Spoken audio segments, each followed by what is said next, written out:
Olá! Essa é uma aula, na verdade, bem introdutória e bem genérica sobre circunferência e sobre a relação entre o comprimento do raio e o comprimento da circunferência mesmo, o perímetro, ou do diâmetro e o comprimento da circunferência. E tudo isso vem da definição do número π, de como a gente define esse número da mesma forma que ele foi definido lá na Grécia. E eu não vou me aprofundar muito no fato desse número ser um número irracional, uma dízima não periódica, porque eu quero mesmo que essa aula seja genérica, já que esse é o início de assuntos de física e de matemática também. Lá no final do vídeo eu falo mais um pouquinho sobre isso.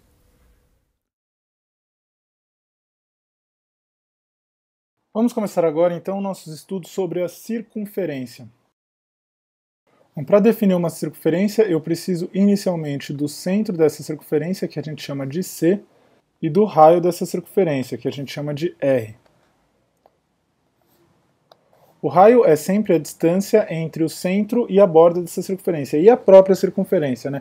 A gente define normalmente uma circunferência como sendo o conjunto dos pontos no plano que tem a mesma distância até esse ponto que a gente chama de centro.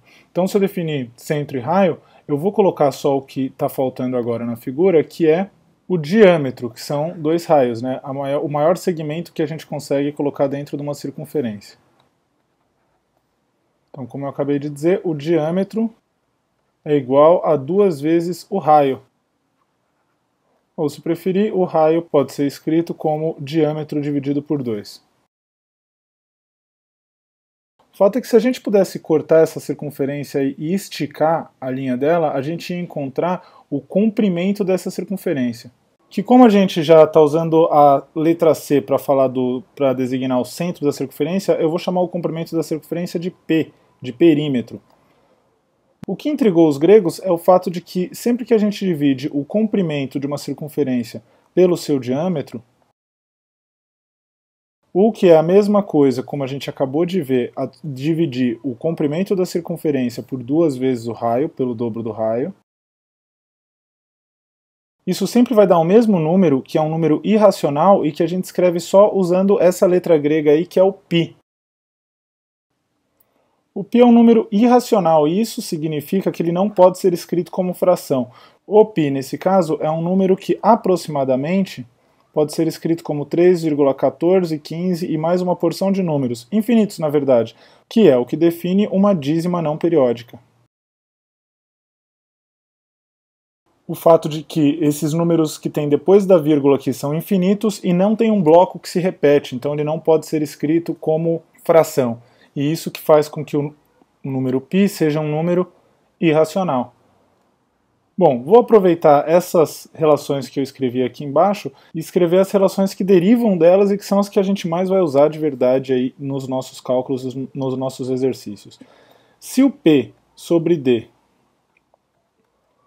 é igual a π, eu posso dizer então que o P, que é o comprimento da circunferência, é π vezes D.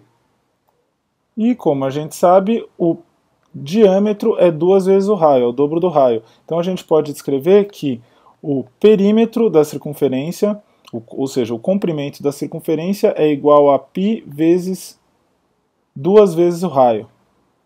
Ou como normalmente a gente encontra essa fórmula, a gente diz que o comprimento da circunferência, o perímetro da circunferência, é igual a 2 vezes π vezes r, 2πr. Que é a principal conclusão da aula.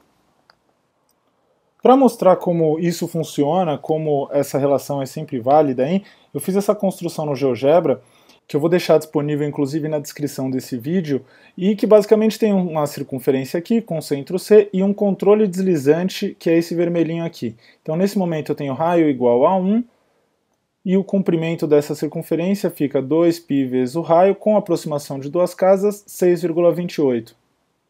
Se eu aumentar o raio, eu aumento o comprimento proporcionalmente.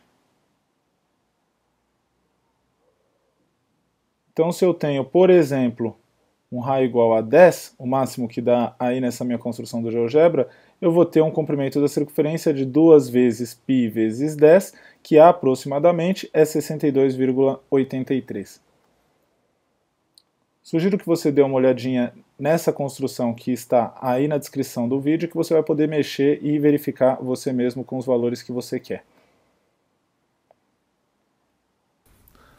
Nessa aula, gente, como eu disse que íamos fazer lá no início, a gente definiu alguns nomes aí para partes dos círculos, das circunferências, na verdade, centro, diâmetro, raio e o comprimento da circunferência, e definiu o π como uma relação entre o comprimento e o diâmetro de qualquer circunferência. Então, é um valor constante, não vai mudar, e é um número irracional. Como esse é um conteúdo comum em matemática e física, em matemática a gente vai estudar comprimento de circunferência e comprimento de arcos, que ainda é comum em física, e depois evolui para áreas de circunferências e assim por diante. Em física a gente precisa desses conceitos também para compreender a ideia de radiano, que é uma medida de ângulo que a gente usa nas duas disciplinas. Especificamente em física, isso vai ser mais usado no movimento circular uniforme e no movimento harmônico simples, que são conteúdos do ensino médio aí. Eu sou o professor Thiago Bevilacqua e espero que tenha ajudado. Se você gostou desse vídeo, curta e se inscreva no nosso canal.